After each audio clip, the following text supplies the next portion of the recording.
Hey y'all, it's Jon Ray, and today I want to talk about something that most of the spiritual people that I know have been afraid to say out loud at some point.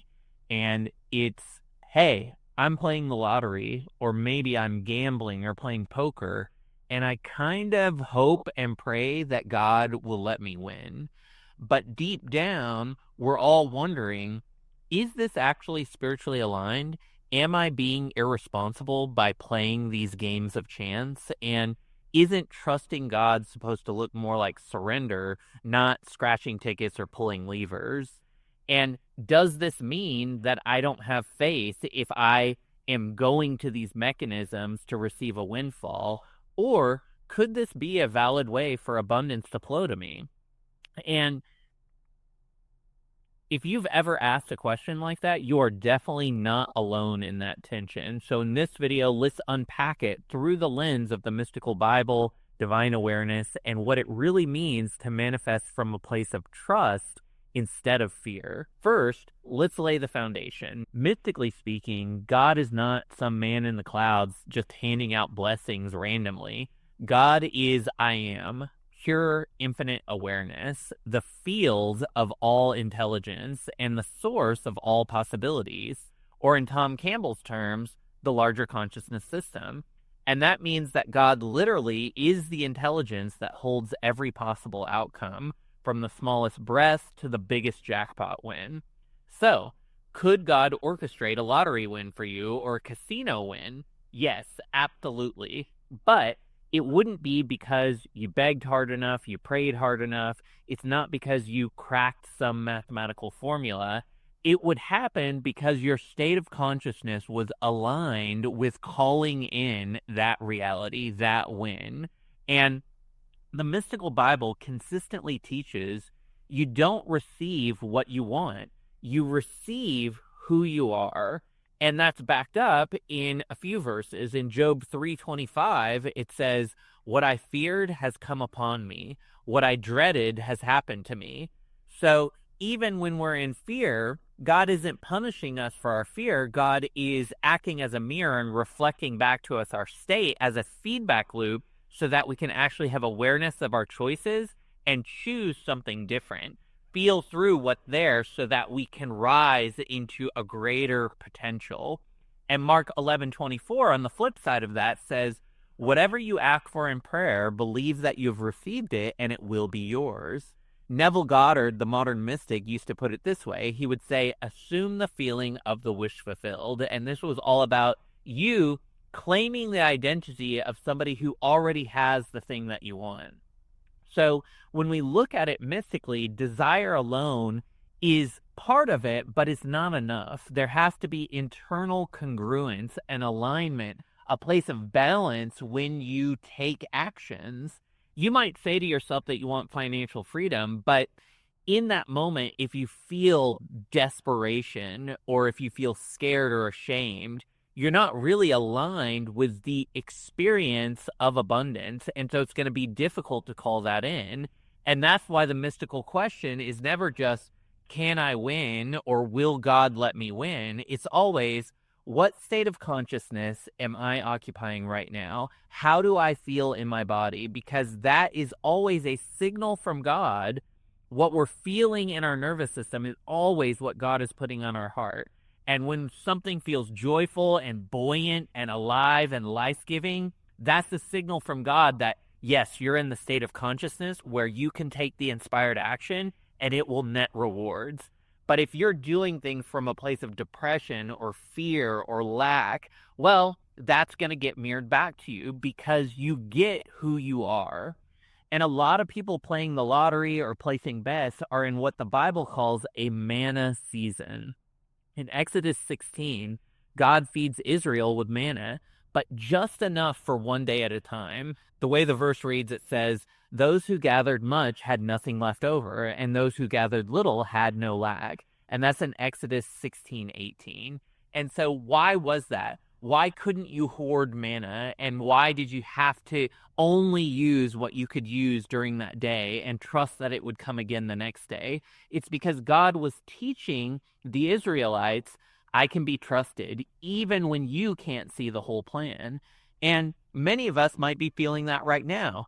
Your rent's due, the account's low, a client pays late, but then somebody sends a surprise gift, and that type of in-the-moment abundance can feel exhausting sometimes, but it is mystical. It is manna season, and it's training you to trust divine provision instead of forcing outcomes. But here's the thing. Manna is not the promised land. God didn't say, oh, I'm just going to give you crumbs forever, so deal with it. He said, I'm taking you to a land flowing with milk and honey. So if you're in a tight season, don't shame yourself. That's just God helping you find the regular place of provision. And in manna season, we want to recognize that we can learn to find balance in the face of challenge, but we also don't want to settle there, right? We want to know that we're in a constant state of expansion.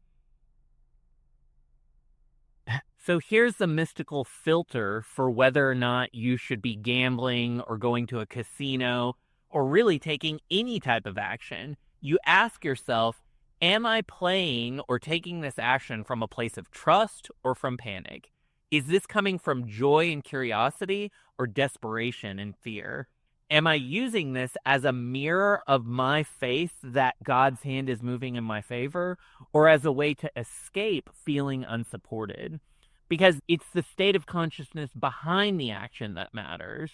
If you're inspired, grounded, lighthearted, buy the ticket, take the spin, go for the ride. If you're tight, afraid, or hoping to be rescued, though, that's the time to pause. Feel your big feelings, balance back into your body, and recalibrate. And before you take any action, especially buying a lottery ticket or some game of chance, ask yourself, what does winning represent to me? Because usually it's not about money. It's about freedom, relief, the sense of finally being safe enough to relax. And that's really the paradox here, or the mystical twist.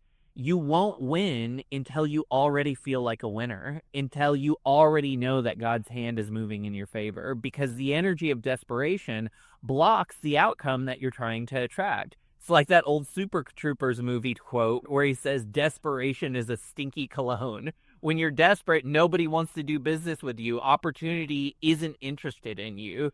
You know, Lady Luck, to some extent, likes somebody who knows that they're lucky, who knows that God's hand moves in their favor. And that's why the prayer that I talked about in one of my last videos is so powerful. God, I don't know what you want to happen here. I don't know how you plan to move me into the promised land, but you do. And that prayer says, I don't know how this is going to come through, but you, God, already see the whole map. And if it's a lottery win, I will receive it. But if not, I'm open to whatever miracle you have for me, even if I haven't imagined it yet. So, what does the Bible say about gambling? Well, let's get it clear. The literal Bible interpretation doesn't forbid gambling. What it warns against is misalignment, trusting money over God, seeking shortcuts, and bypassing the inner work. You've got to feel your big feelings. You've got to find a place of balance. That's where your power and your co-creative ability with God comes from. People will often quote these verses from the Bible. 1 Timothy 6:10 says, the love of money is the root of all evil. But what this is mystically teaching is that attachment to money blocks the flow, not money itself. Proverbs 13:11 says, wealth gained hastily will dwindle. But the mystical reading is that if you're chasing a shortcut, you're not rooted in trust. It's all about intentionality behind the money. It's all about your state of consciousness. And it's why when people win the lottery and they're in a state of consciousness where they're deserving and worthy, then they multiply that. That money becomes a seed that becomes more and more and more for their family, their community, and the world at large. Where when people win the lottery from a state of consciousness that is full of lack and unworthiness and jealousy and distrust, well, there's plenty of documentaries showcasing that lottery winners have a tendency to lose everything just in a few years because they weren't actually in the state of being able to have and hold that big dream and desire. Ecclesiastes 5:10 says, whoever loves money never has enough. And mystically read, that means no external win can satisfy a scarcity identity. And these aren't commandments. The Bible isn't a set of rules. They're mirrors. It's all about how reality reflects your state back to you. The mystical Bible says, "Be still and know that I am God." That's Psalm 46:10. "According to your faith, it is done to you." That's Matthew 9:29. And so, is gambling sinful? Well, the mystical answer is it depends on the state of the soul behind the spin, because mistake is just mistakes. It's mistakes in consciousness. It's you perceiving the mirror of reality incorrectly. Gambling from alignment, that's play. That's fun. That's going to the playground. But gambling from fear is self-abandonment. It's you abdicating your power to something outside of you. And it's not about whether dice or cards are bad. I love playing a good game of poker. I love going to a casino when I'm with friends and feeling the energy of the place. I love buying a lotto ticket and knowing that I'm the type of person who wins stuff like that. But it isn't about the good and bad of the action. It's about the consciousness behind the action. If I go to a casino and I'm in a really bad mood or feeling depressed, I don't play because I know how the law works. I know how reality mirrors back to me who I am in those moments and who I have been in moments past. So when you're stuck in fear, your decision space shrinks. You're not even going to see the table that you should be playing at. And so in that moment, you're seeing win as your only escape, and it's either win or collapse, and you turn it into a dichotomy. And that's not trusting God, because God can come to you in an infinite number of ways. But when you breathe through your shame, anxiety, or grief, your nervous system will start to open up, and you start to access new terrain and territory.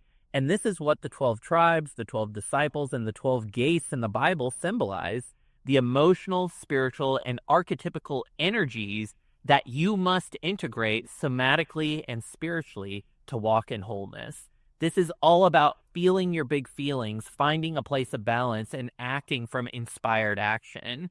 You don't have to follow a rule set because your nervous system tells you when you're in alignment. If you feel bad, don't take the action. If it feels life-giving, if you can't not do it because it feels so good, that means that you're aligned with God's plan for you.